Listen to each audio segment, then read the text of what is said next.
Okay, so how is everyone today? Any feedback from the previous session? Anything that's kind of going well, or any particular challenges that you want to share, or anything that's going super well? Or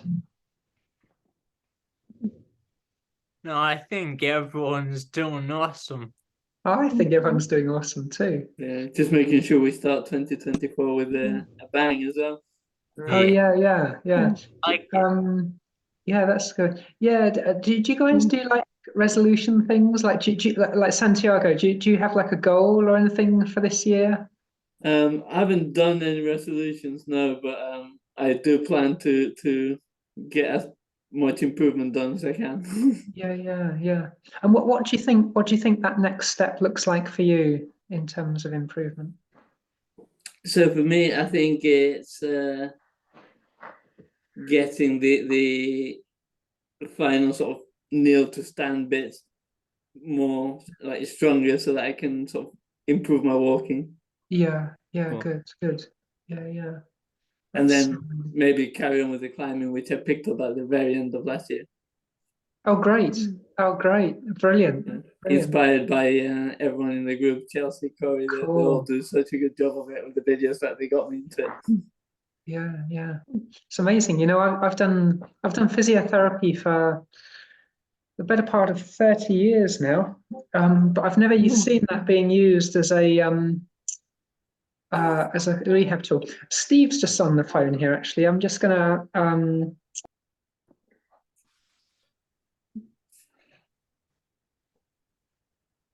You got Amber, nice shirt. Oh, thank you. I had been eating when I stood around on my back. If the dog show up, I am in trouble. So I messed up today. Hopefully the camera won't get it. Yeah, it looks good. Thank you. Yeah, the dog's awful. Yeah. The short soft, really nice. It's good to have a dog. Gives you good company. Yeah, they're cute. Yeah. I They're got a sweet. cat that's like a dog. You want a free one? Yeah. Oh, I got one. okay. Your dog seems really nice, TJ. But All right. Thank you. I didn't hear that, Corey. He's right behind you. I know. Yeah, Gertie is behaved. She She traveled. is not. Whoa. Yeah. What kind of dog is it, TJ? What kind of dog? A King Charles Cavalier. Wow. A Cavalier. I'm No, not no. 100%. I don't know what that is. They are in the Daniel family. They're little, but not yippee. alrighty. They're nice. Okay, all right. Steve will be joining us. Just out of interest, did you guys use the link on the brain injury forum to get in, or you did? Yeah, cool. I don't know if I must have posted the wrong thing, because Steve couldn't find the link, so he's phoning me up. Where's the link? No, I okay. think I used the one that as long as you guys yesterday. saw it, then that's cool. Alrighty, so where are we now? So crawling patterns. So let's start with a dead bugs. Let's start with the dead bugs. That's a nice kind of crawling-y pattern. Yeah, kind of a nice unloaded crawling pattern to begin with. Good.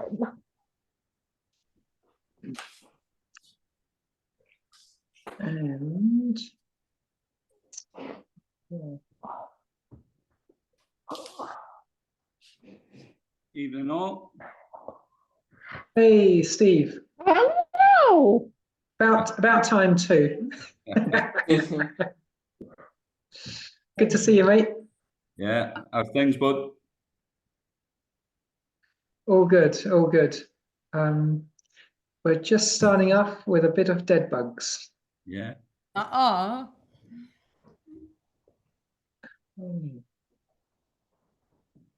Can you keep your arms straight, Tom, when you go overhead? Rather than This one, I've got some kind of something going on, and the deltoid is really sore. So this one will, but this one doesn't. what happens if you pinch your shoulder blades together? Does that make it any easier? Looks like it does. It's not quite as achy. Yeah.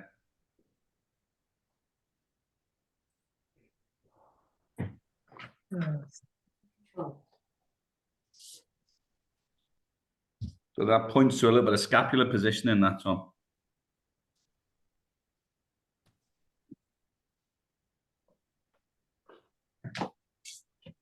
That's nice, TJ.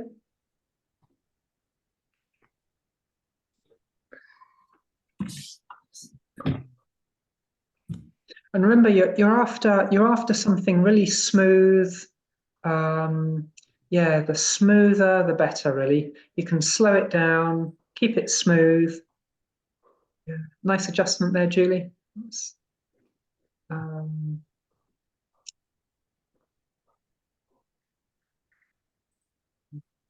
That's nice, that TJ, that's coming on.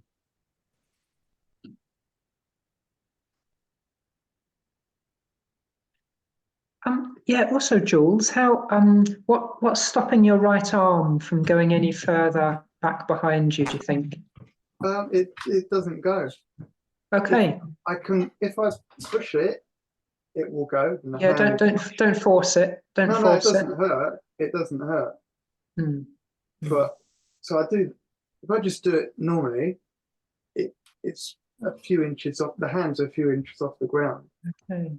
But if I just push it touches. But like I said, it's not painful. But Right. naturally, or by itself, it doesn't want to go. Yeah. If that makes sense. Yeah. Are you able to do like a crucifix position with your arms? Yeah. I don't know if you can see, but the hand, it just lifts off the ground a little as well. Yeah. And are you able, if you bend your elbows to 90 degrees, that's it. Are you able to get the backs of your hands, keep the elbows at 90? Are you able to get your hand that way? Yeah. Yeah, the left, not the right. Yeah. Okay. It's not uncomfortable. It just doesn't. Yeah. Doesn't reach. Yeah. Any thoughts there, Steve? On Jules, no, it would seem a little bit similar with Tom, with some muscle tension around the scapula and some inappropriate tone around there, creating some restriction within the glenohumeral. That's what tends to happen. So, Steve, what's a glenohumeral? Where the if you pop the screen onto myself, Crispin. Oh my Jules! If you think of this as your upper arm, and so there's your scapula, and so the upper arm sits in this quite shallow socket on the scapula. But then also you've got the acromioclavicular joint, goes your clavicle your collarbone. Mm. That joins into it as well. And then you also have a finger that comes out and round off the scapula.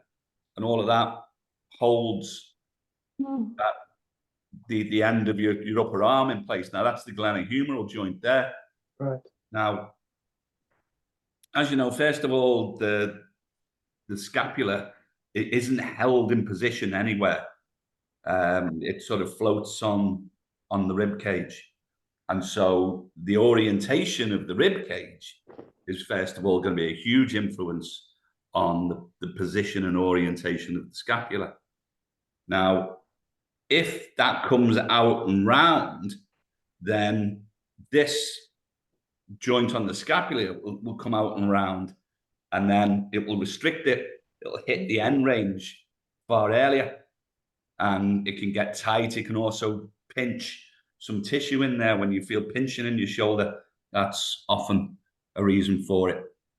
And so that's when it comes up and round like that, which is a frequent postural compromise in the seated Western world. That's why I was telling Tom, or asking him what it felt like if he pinched his shoulder blades together, because that would then open up the joint a little. And you could actually see his arm did move a little smoother and a little further, but it was still feeling a little bit tight. Now, part of that can be the inflammation that's caused because it's constricted, and you get that little bit of a vicious circle. It's restricted. Because it's restricted, you get non-bearing surfaces on non-bearing surfaces, which causes inflammation, which creates further restriction. So that would be me sort of general thoughts. Usually, if you've got problems at the shoulder, look to the chest and the thoracic spine. Chest, because the pecs can be tight here and pulling everything around, and then the thoracic spine, because that will dictate the orientation of your rib cage. But it can be difficult to either successfully diagnose over the internet, or even if you've got a successful diagnosis, to talk someone through an effective demonstration of that. I don't know if you'd add or correct any of that, Crispin. Yeah, no. I think yeah. Does that make sense, Jules? Is that can you picture what Steve's talking about there? Yeah. What I'm thinking of, I've never really had problems with the right shoulder. I've had problems with the left, and I'm wondering whether that could cause problems on the right. I don't know. I wouldn't think the left causing problems on the right as such, but definitely almost like an imbalance, like if you've got thoracic spine compromises, well, it's going to compromise the rib cage, and it will compromise for both. What you can tend to find, particularly if you're a plasterer, people can find that the left-hand side is for stability, and then the right-hand side is for range of motion. So what you can have is the scapula has better range of motion on the right-hand side than it does on the left. That could be an explanation for you, but it's obviously just one plucked out the air. It's not sort of based on anything I can see in yourself. Not plaster. I go posture, and range of movement. And obviously, range of movement facilitates posture. What you should have is that nice upright position, and then that should allow the scapula to move as it should. But as we demonstrated previously with the cervical rotation, a lot of the time through postural compromise, muscles which should be doing a different job, start doing a stability job, and it just gets in the way of everything. One I would just throw in on the dead bugs throughout, and one I particularly saw it in on Reese as it happens, although I saw it with a few others as well, is you should be doing the 4-point check every time.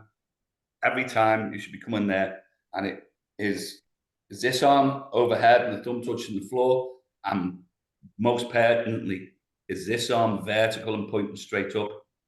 What I would see a lot is, well, as Crispin will demonstrate now, here's where we should be. But if you can take that right arm forward 20 degrees, a lot of the time people are coming to that position there and then they're just cycling through. You know, you've got to get that attention to detail. And so what you do there is you just do a 4-point check. Is each limb in the position that it should be? And then once you've done 3, 4, or 5 cycles, and when you've checked everything is in the right place, well, then start trying to speed it up a little. Too many, I would suggest, we're just banging out the cycles or repetitions, but the quality of each one was poor, and we want that relaxed knee as well, as you can see with Crispin's right leg there. Yeah. So if everyone can just do another quick version of that and pay a bit of attention to your 4-point check each time, and the legs should be moving simultaneously. That's possibly one for Rob. Yeah, see how both legs are going flexed, and then that's better. Well done, mate. Much better, Rob. That's good to see that, mate.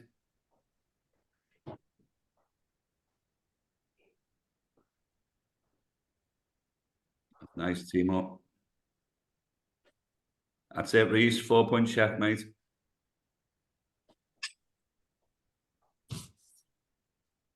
Recording. Right. All right, bro. Yeah.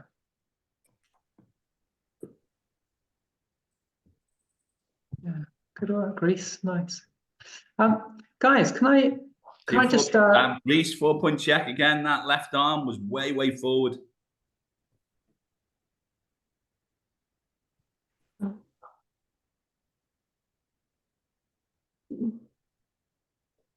Nice, Gary.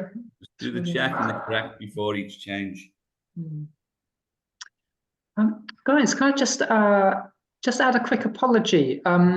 So I know some of you have joined a bit late. For some reason, people's names weren't coming up. I know you were in the waiting room, but they weren't coming up on my Zoom thing, which is really weird. So sorry if it's taken a while for you to kind of join the session tonight. I'll have to keep the waiting room kind of folder open. I'm Steve Kearns. Hi, Chelsea. Good to see you. Yeah, I'm Steve Kearns. Oh. Yeah. Alrighty. Okay. Okay. All right. So why don't we now work on a bird dog? So let's think. So yeah. So do you remember the drill for the bird dog? So maybe just take a bit of time to set yourself up well, getting your hands underneath shoulders, knees underneath hips, and also just getting your head up a little bit really helps to kind of achieve that lumbar extension. So yeah, so spend a little bit of time just setting your body up, feel really balanced, and then once you're there, you can, I think, like Corey and Rob are demonstrating, you can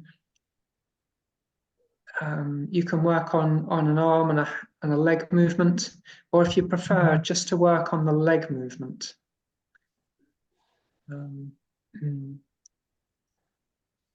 Your breathing is a huge part of this, as ever.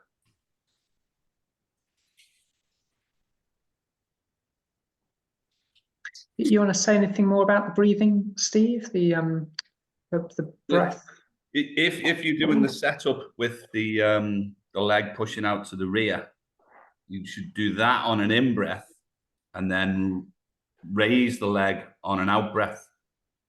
And then similarly, when you're going to raise the arm, fill the abdomen with an in-breath. And when you raise the arm or reach out with the arm, do that on an out-breath. But also for one or two of you, I would say Timor in particular, if you go through the drills to get the leg out, you maybe bring your hands back just a smidgen there, Timor, because in doing so, or only a tiny bit, mate. That's it. That left arm's in the right position. Because now when you reposition the shoulders over the arms, you'll shift it. The hips have gone back a little, which was what I was actually after. That looks. Yeah, that looks good, mate. Okay. So that left leg's going to go back, is it? On an in-breath. Okay, now you've got a bit of ataxia. So feel the weight going through the arms there and just breathe that ataxia away. And then what I'm going to tell you, after the leg goes up, I want you to take an empty step with that left hand. I want you to feel, so leg up on an out breath. Now I want you to feel the weight through the right hand, but take an empty step with the left, just have no weight going through it. Have all of the weight going through the right hand. When you're happy that you've got that, you can just disengage, pause, and then re-engage. But only do so if you've got control of the ataxia. Perfect. Perfect. Excellent, Timo. And Okay. I think that's the most controlled you've done it, like, isn't it? You know? Yeah, it really was. And so that's the step is to do, well, the step is to do the empty step. So you can feel the weight through the hand that's staying there and disengage the weight while the hand is still there. Once you feel stable, then just disengage the hand from the floor. That looks great, by the way, Brooke.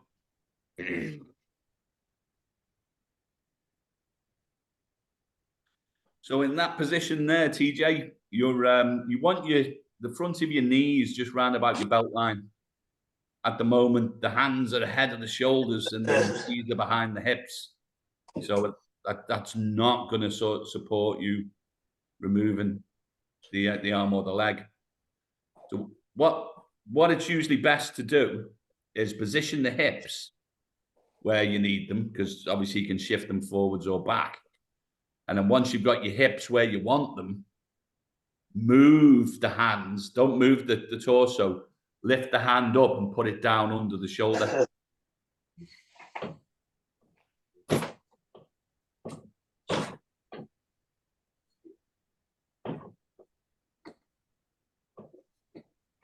So those hands have got to come back there, TJ. You're getting the hips in the right position. That's it. You've got to lift them up to move them back. And just a little, same again as you just did there. Same again with the hands. Because you just want that, the end of your butt needs to be behind the knees. One of the reasons for that is when you go into the crawl, when you move the torso forward, that's actually hip extension, which is the body's strongest movement. So let's have your head up, TJ, and get that lumbar curve. At the minute, there's a little bit of a cat in the spine rather than a camel. Can you try to get that curve a little? Pull that spine down. And then what we want you to do is, on an in-breath, I want you to straighten one of your legs out behind. I want it to stay behind the hip. I don't want it to go to the midline. On an in-breath, fill the abdomen with air and just straighten the leg out. And that's all we want to do.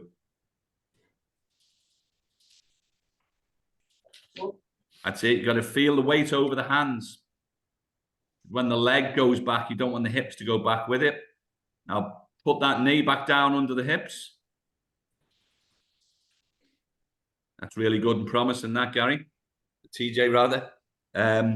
Now just have a little think about the legs. I think Julie's just pointed that out. You're a little bit externally rotated there, which brings the in. So now do the same with the other leg.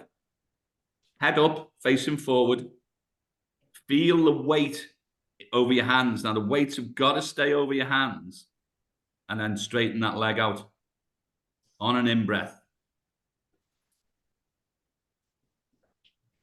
Push those hands into the floor, stay over them. And breathe in that position. Feel the weight over the hands and breathe in that position. That's probably the most stable I've seen you at, TJ. And then on an out breath, pull that knee back under the hip. Wow. TJ, awesome, mate. Really good. Nice, TJ. Actually, yeah, thinking about this, Steve, maybe it might be worth for our next drill, let's go back and do the cat camel, because I think exploring those end of ranges of cat and camel of flexion and extension, I think could be a good one. So let's have a look here. So yeah, so actually Corey, maybe Corey could give us a demo of this.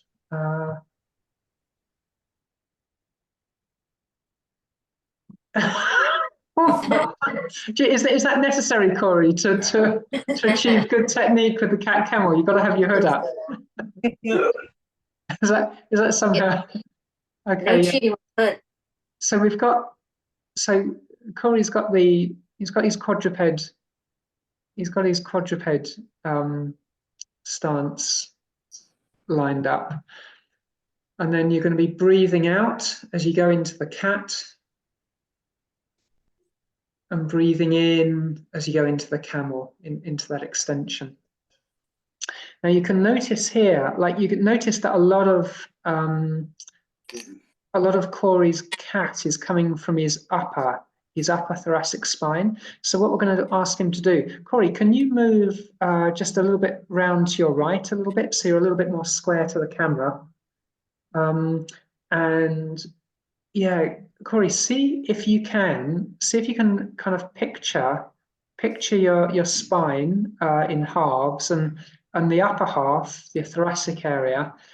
We're going to get a little bit of flexion through that, but see if you can get a little bit more flexion through the to lower, kind of the mid to lower lumbar thoracic. Yeah. I don't suppose Maria's around, is she, Corey? No. Okay, well, so there's a nice little drill we can do with this if we got someone to help. You actually going incognito there, Corey? Yeah. That's right. Yeah, you just want to get a little bit more. What we're looking for is like a more uniform flexion through the whole spine. So at the moment, you're going great guns with your upper thoracic there, Corey. But just see, yeah, if you can get a little bit more flexion through that thoracic. So you're going to be breathing out as you go into the. That's looking better, Tom. And then breathing in as you go into the camel. Corey, nice one. That's brilliant. Thank you. Thank you. Tom, that's looking way better than it was. I'm really concentrating on that part. Yeah. If the yoga wheel's been doing a bit of magic as well. Right. Yeah. I'll take it.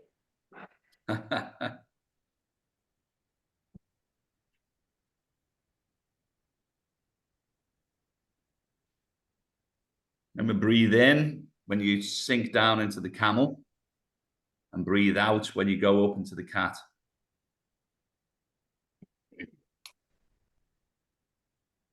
That looked good, by the way, Chelsea.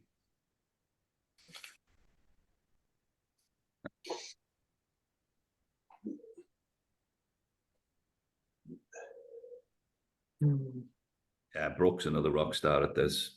Yeah. You need to bring yourself up a little bit more here and scrunch down. That's really good, Timo.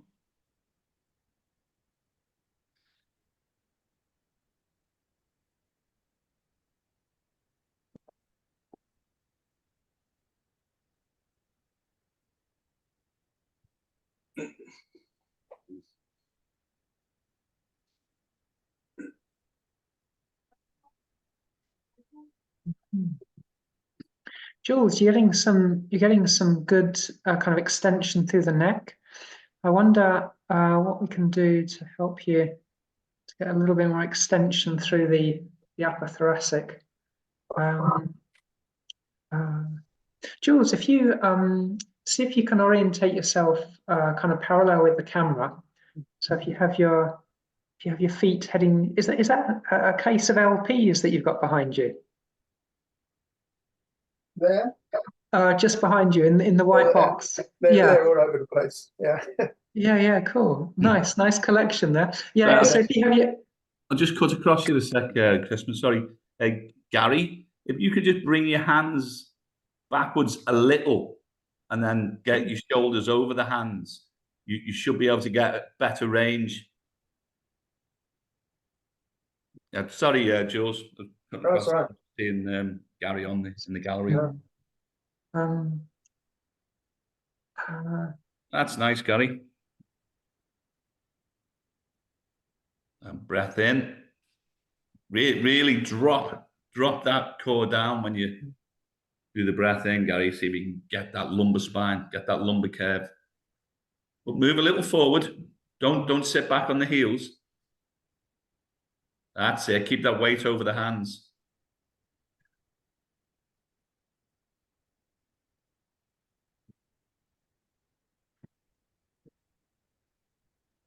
Good experience of how the quadruped position feels as well. You want to try to keep those shoulders over the hands, Gary. Sorry, Jules. Yeah, no, Jules. That's looking good, Jules. Yeah. No, I can see you're getting. I think it was your camera angle before. I think you're getting a bit more. You're getting a bit more thoracic extension than I thought you were. That's nice. Go up, lift your head, and bring yourself down. This is going to stay up. Alrighty. Okay. Thanks, Reese. See you soon, buddy. Alrighty. Okay. So what we're going to do now is, Steve, I was going to kind of go into crawling patterns, but I was going to kind of let people choose what kind of crawl they want to do, really. But are there any other maybe other preliminary kind of quadruped things that you think we could look at before we leap into actual crawling patterns themselves? Anything else that you think we should touch on before we? Well, we can try the bridge walk, and also potentially you've got the commando crawl or crawling on the shoulders is good ways to try to facilitate that contralateral pattern without the balance of quadruped, if you see what I mean. But you want to have a look at the commando crawl, or do you think the bridge walk might be better?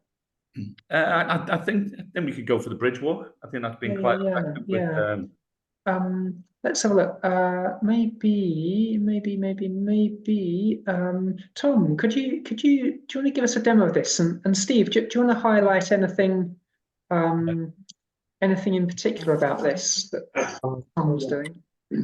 I want to, if you can, take the knee past that 90-degree angle if you can. But other than that, I think what Tom was doing there is bang on. That way, or no? So take the knee past the belt line if you can. oh, So you get a better range of separation in the pelvis. And I think what I like about what you're doing there, Tom, is you can see when you look at Tom's pelvis, or when he does this, he's not letting the flexing side, he's not letting that drop. So he's keeping, if you imagine the pelvis is like almost like it's like kind of a three-dimensional box. He's not letting one side of the box tilt down when he lifts that leg up off the floor. I don't know if you can demonstrate that, Tom, on your right side. If you were to drop your right side as you flex your right hip. So if you bridge and then as you bring that up, if you let the right side drop towards the floor, yeah, that's it. Can you see that how somehow that tilts? Can you see that in Tom? Yeah, so we don't want that. That's basically, whereas Tom's able to keep his pelvis nice and level when he's doing that. Thank you, Tom. That's good stuff. So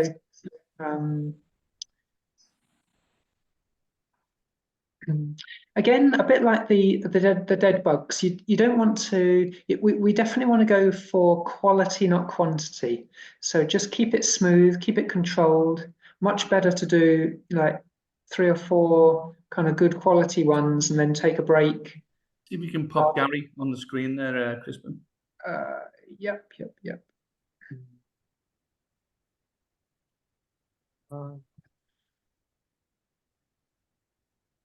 Yeah, maybe have a slightly wider stance, Gary, so that you don't waver as much side to side.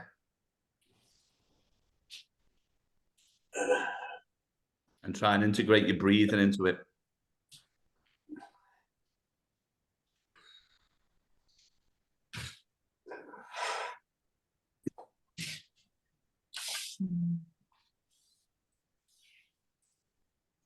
That's nice. And what I would say, Gary, don't necessarily feel obliged to keep your hips in the air throughout.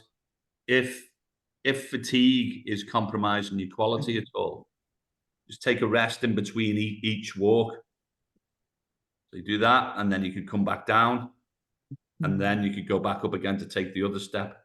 Because what we want to try to do is eliminate you swinging from side to side. See?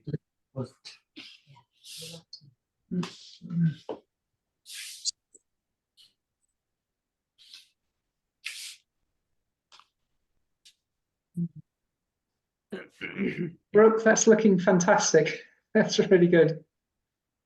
Good, well done. Very nice, TJ.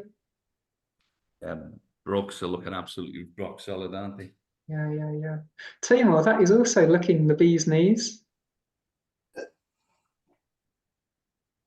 That is really good. Timur, I like the way you've slowed that down. That is really nice. Nice.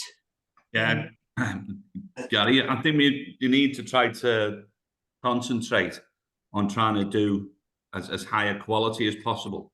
Because what's happening at the minute is each time you're going up, you're swinging over to one side, and it tends to be exaggerated by the fact you're trying to go through a whole number of reps. I would just focus on trying to do one good rep on each side. Or in fact, first of all, focus on just doing the bridge. Just doing the bridge and being able to hold the position. And once you're happy, you can do the bridge and hold the position. Only then think about trying to raise the leg.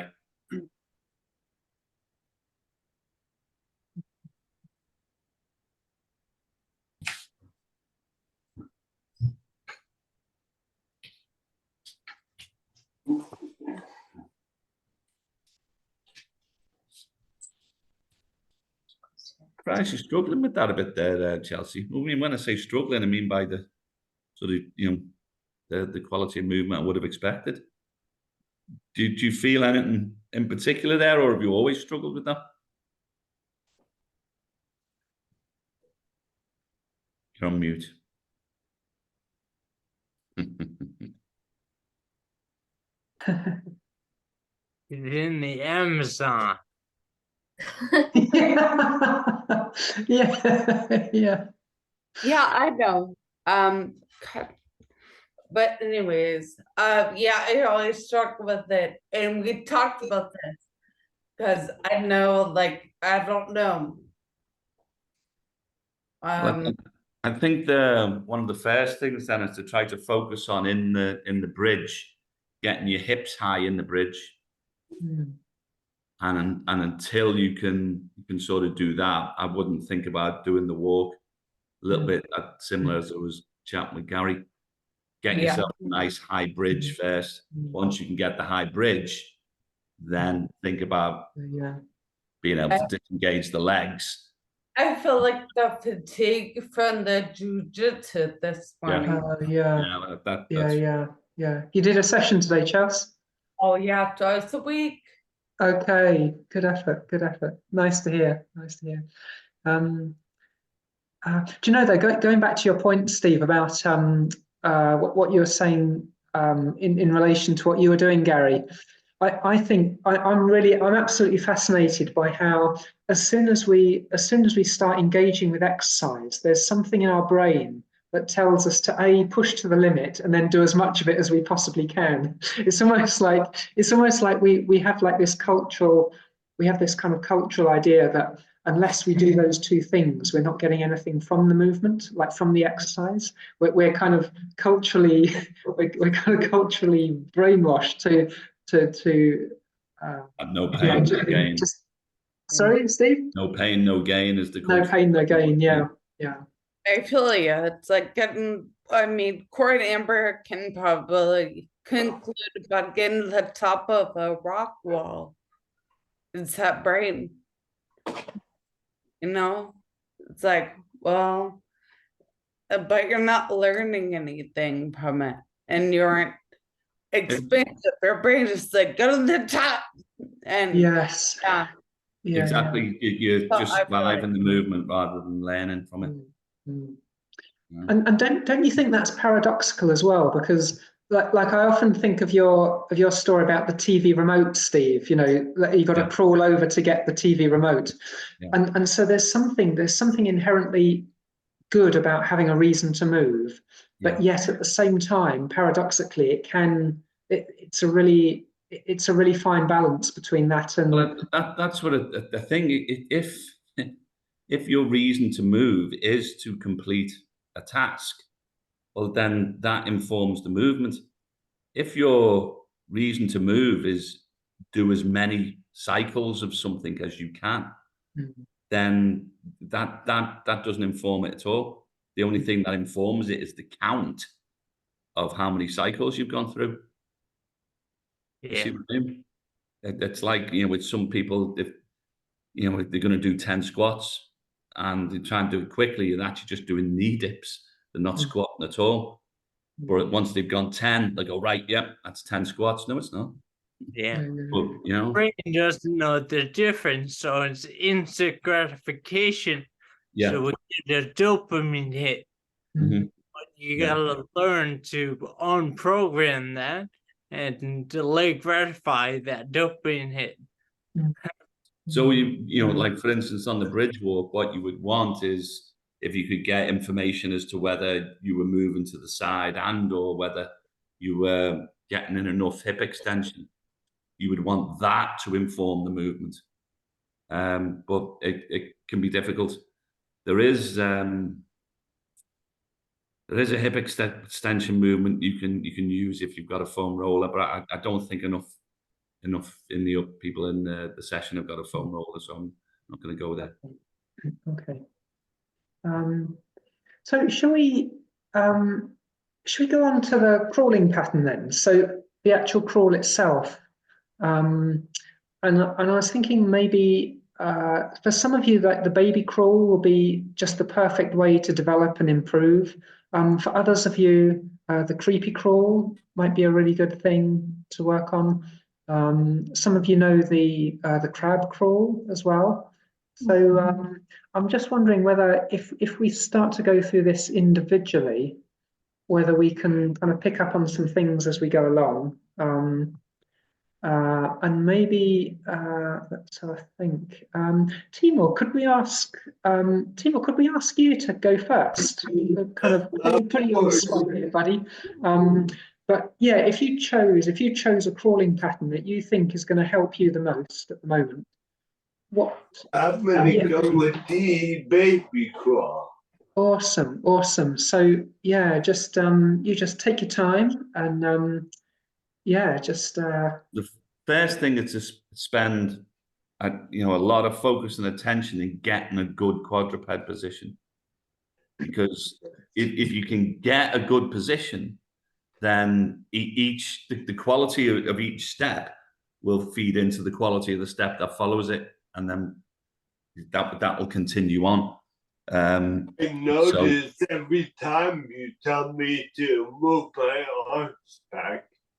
Yeah. So I try to have them further back then. Yeah. I would normally do. I mean, the key is under the shoulders, and that's the key in this movement here. So if you move one of your knees forward, so the knee goes first. Okay, that's good. And then you're going to move the torso forward, and then put the hand under the shoulder with that right hand. That's it. And then that left knee is going to come forward. That's it. Then the torso moves forward and you're on the left hand. Perfect. Now make sure the weight's over that shoulders over that hand, because then that will allow the knee to move forward appropriately. That's it. And the torso moves forward. That's it. Perfect. Keep the weight over that hand. There's the knee. Move the torso. No, move that. You want to move the torso forward and put the hand down. Don't reach for the hand. So just move the torso forward. That's it. And then the hand comes down. Perfect, Timo. Big muscles are getting in the way. That's excellent, mate. Who said that? I did. Brooke? Yeah. Timo, brilliant. Easily the best crawler we've seen out of you. Easily. Yeah, thank you. Good stuff, Timo. Good job. Almost no ataxia at all. Yeah, that was nice. Timo, what was the big difference for you? What was the what made the difference there? Because that was high quality. Sorry. Moving your torso while you move your head, not before or after. And keeping your weight over your hands really frees up your knee. So you can move easier. Brilliant. Yeah, great stuff, mate. I have a question. Yep. You mentioned at the beginning of the exercise, choose your crawling pattern. I don't know if we know anything but what else is in the crawling patterns other than what choices do we have? Well, there's quite just the actual crawling pattern itself is quite a lot. If is that you, or was it Julie, by the way? That was me. Yeah, that was Julie. So other than baby crawl, what are your other options? So if you're at the lower level of the crawling patterns, you would be looking at either commando crawl or the crab crawl. Okay. I can try and demonstrate either. You want to see TJ? You want to see the other two?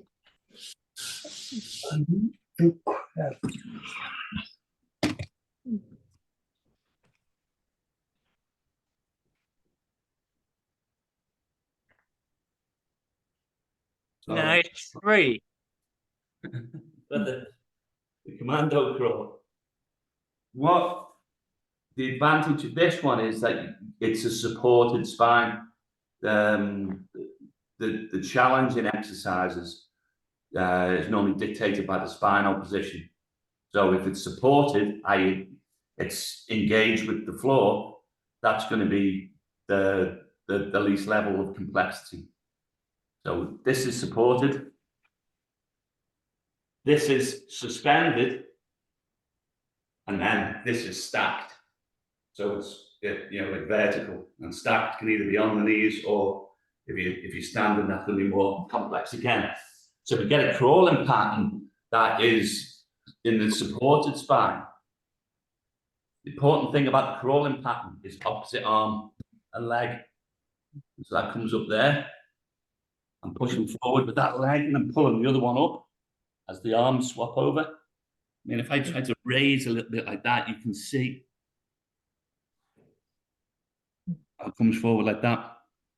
Now, potentially, you can try and just brute strength it just with your arms.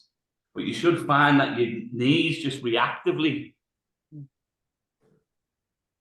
move. And if you get a nice sort of frictionless surface, it shouldn't take too much effort. Crab crawling. That one I think we've seen. Actually, crab crawl. What can be helpful here is that you can just dump the pelvis whenever you want.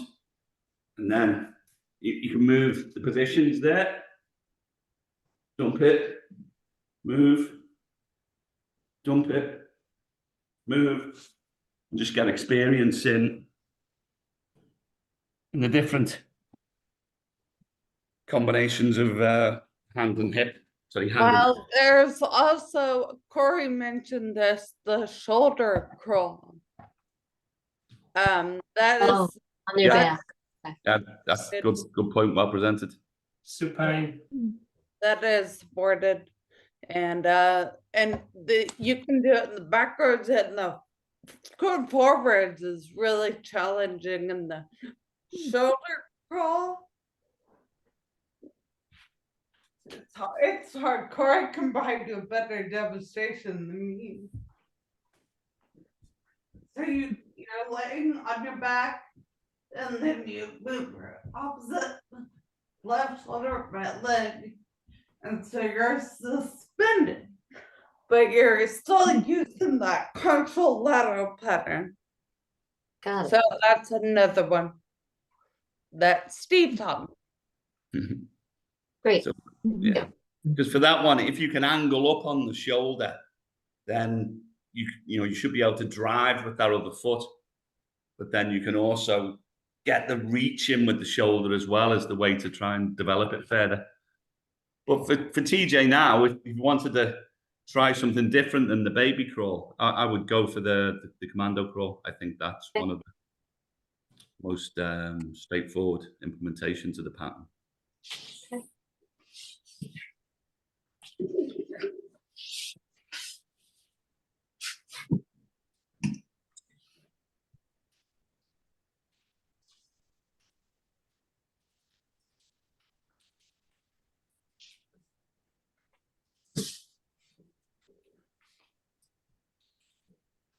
Great. You going on the all fours? You can do the commando.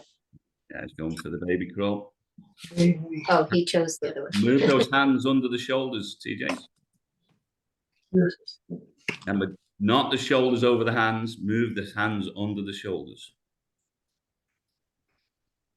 That's it. Now get your head up, looking forward. Now, first thing that goes, and small steps. Just take a small step with one of your knees.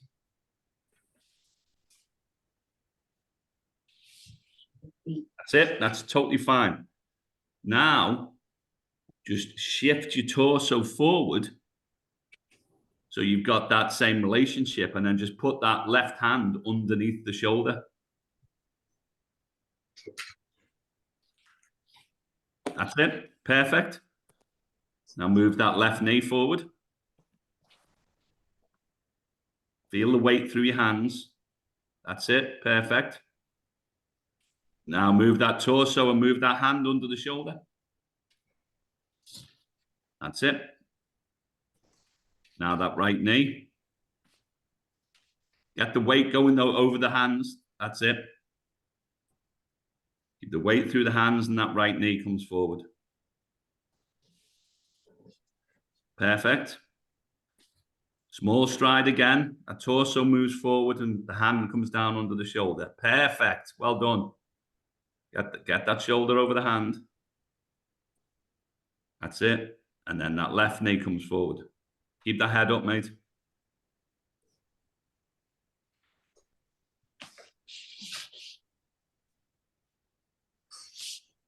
Excellent.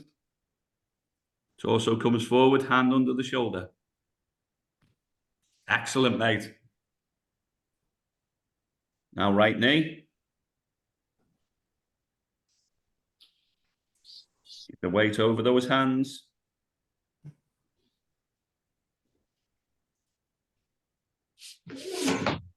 Well done. Torso comes forward, left hand goes under the shoulder. Excellent. Left knee. Head up, mate. Head up. Look forward.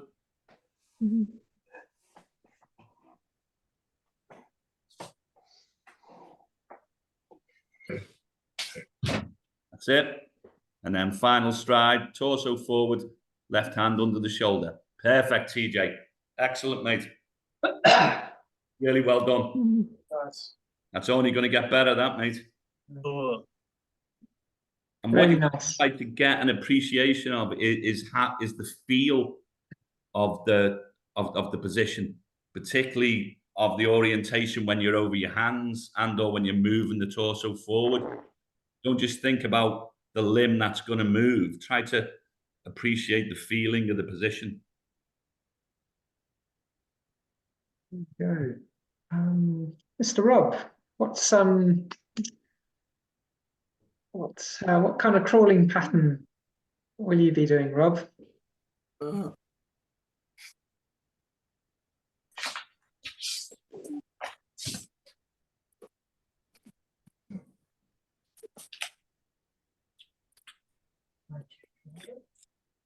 Rob, what do you think about your head position? What do you think you need there? Head up. Okay. Let's go again. That looked pretty good though. Pretty good going as well, wasn't it? Yeah. That's it, mate. Well done. Keep those knees low.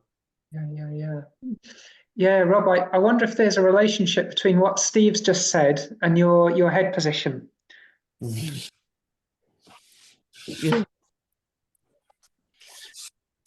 With my knees lower. Okay. Let's go one more time, Rob. So what is the lowest? What is the lowest you can keep your knees at that might help your head position?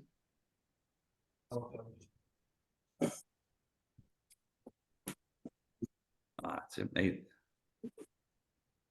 Below, head up, looking forward. That's it. That's good, mate. Nice, Rob. Well done. Thank you, Rob. Nicely done. Here we go. Tom, what kind of crawling pattern do you think will help you the most? Well, one thing I've been practicing pretty frequently, but probably needs to be critiqued, is my Spider-Man crawl. Okay.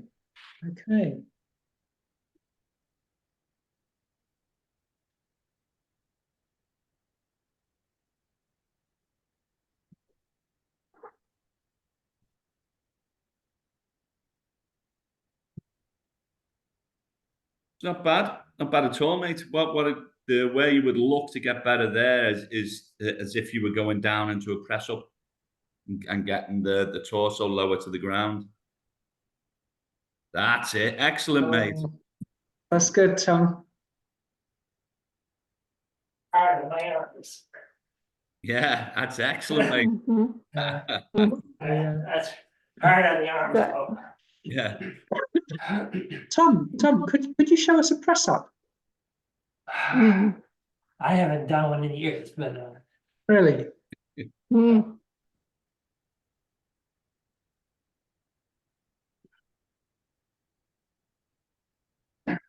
Okay. Yeah. Okay. Well done. Well done. Yeah. You ever see Bill Murray in what was wasn't MASH? What was the one he did? The army one. I can remember him doing press ups in that, like. Oh, really? Stripes. Stripes. That's right. Have a YouTube for the press up scene in Stripes. Okay. Brilliant. Nice one. Okay, Santiago, what kind of crawling pattern do you think is going to help you? I was thinking the creepy crawl, but I've never done that Spider-Man one. So if you take me through what I need to do. Yeah, it's it start off in in a press up position then. And then what you're going to do is you're going to bring one leg up. That's it. But you want to try and get that foot flat on the floor. So maybe externally rotate the leg a little. That's it. But still sink down. So what do I do? And you want to sink your chest a bit lower. And so that left hand is going to be further forward, isn't it? Because you're in that contralateral pattern. That's it. Now swap legs and reach forward with that right arm. That's it. Perfect, mate. Mate, outstanding. Hey, That's the first time knowing yeah. I love that, Santiago. How do I do this again? Oh, like this. That's very timing there. I was going to say to him beforehand as well when he was choosing the pattern, and I was going to say, and I want some challenge, not just success. We got both anyway. Excellent, mate. That's one. Have a little play with that and see how it feels, and try to make it more efficient. You know, and its quality of movement will make it more efficient. But that was nice and impressive, Santiago. Brooke, what out of all of these crawling patterns, which one do you think has the capacity to help you the most? I think I'll do the creepy crawly. Okay, well, give it your best shot.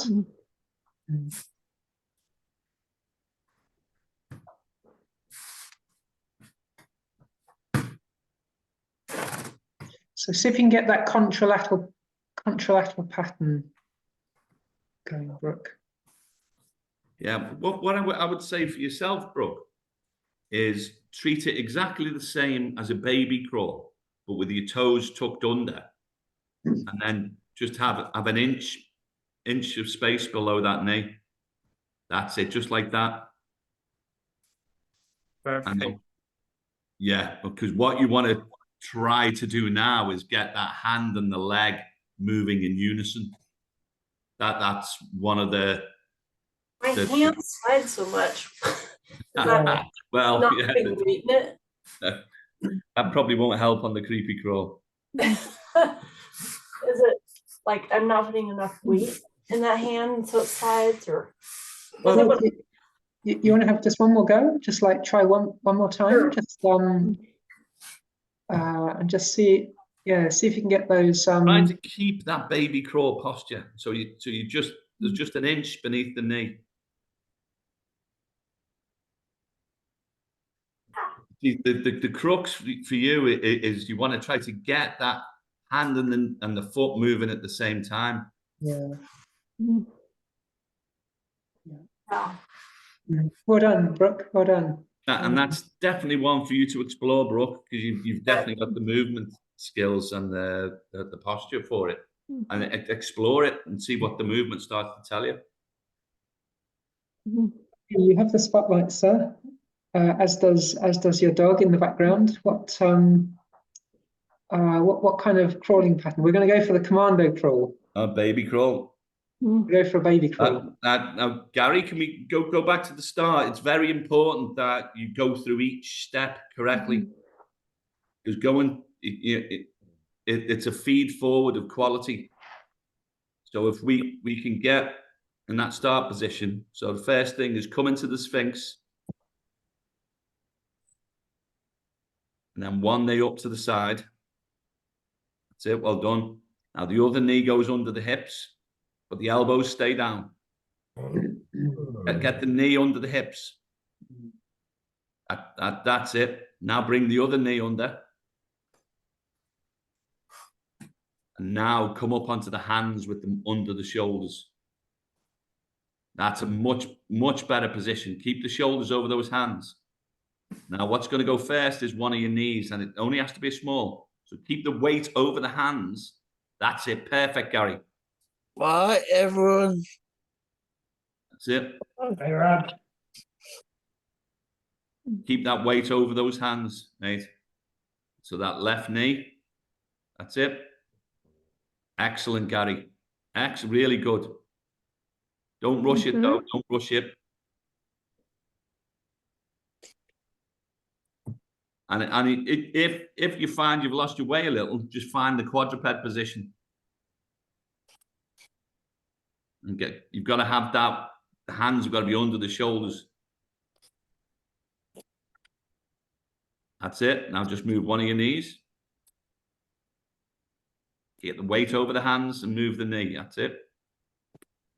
Now that left hand, now get that shoulder over the hand. That's it. Now right knee, that's it. Shoulder over the hand. Get the shoulder over the hand, mate. Now that left knee. Keep the weight over the hands. That's excellent, Gary. Now the right hand under the shoulder. The shoulders over the hand. That's it. Left knee. So wrong. Right knee. Sorry, mate. That's it. And then move the torso forward. And that's it. And then you put the hand under the shoulder. Move the torso forward. That's it. Really good, Gary. That's all coming together there. The thing you need to guard against is one of your defaults is to sort of sit back towards your heels and get the weight going to the rear when you need to keep those shoulders over the hands. And as Timur was saying, if you do that, that frees up the knee to move.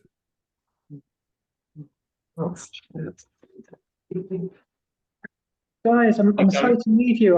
I have to head off at this stage. Maybe Steve, can I make you host? Sure thing, mate. Grand. But look forward to seeing you guys on Saturday. All right. Right, so you know. Thanks, cheers. Well done, guys. Great work tonight. I've got to run as well. Is there a Corey and Chelsea session tomorrow? Yeah. All right, I'll see you guys tomorrow then. All right. Well, cheers, everyone. Well done, Santiago. See you, mate. Corey, what pattern do you want? I'm going to do the creepy crawl. Yeah. Crawl.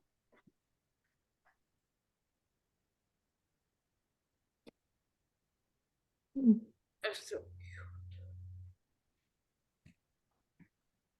Are you ready?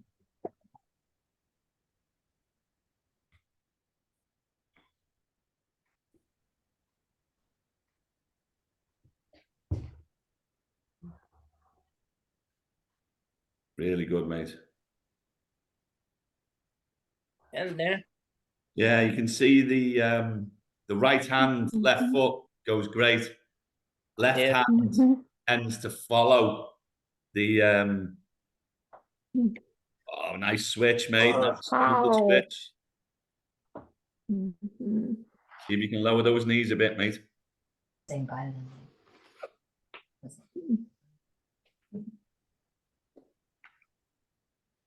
Awesome. Stop licking my book bag. Stop it. That's great, Corey. Nice. Well done, mate. Nice one. Practice. That was nice. And that obviously, are you aware of that left hand, right foot? Yeah. Yeah. Yeah. Well, mate, awareness is where it starts. Yeah. Jules, have we done a crawl out of you? Hey, I gotta go.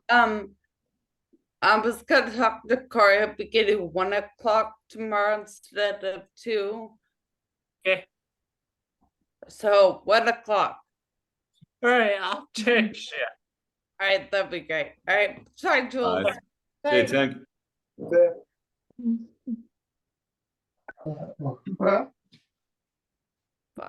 You creepy crawling as well, are you, Jules? I think so, yeah. Feet forward and head up. Excellent. Really good, mate. Socks slip a bit, it's a bit annoying. Yeah.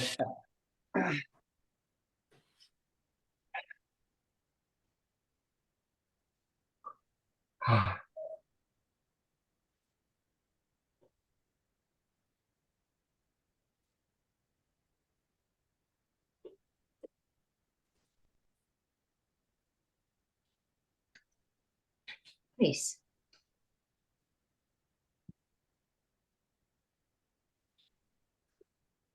That's great. The one for you, Jules, there would just be trying to slow it down.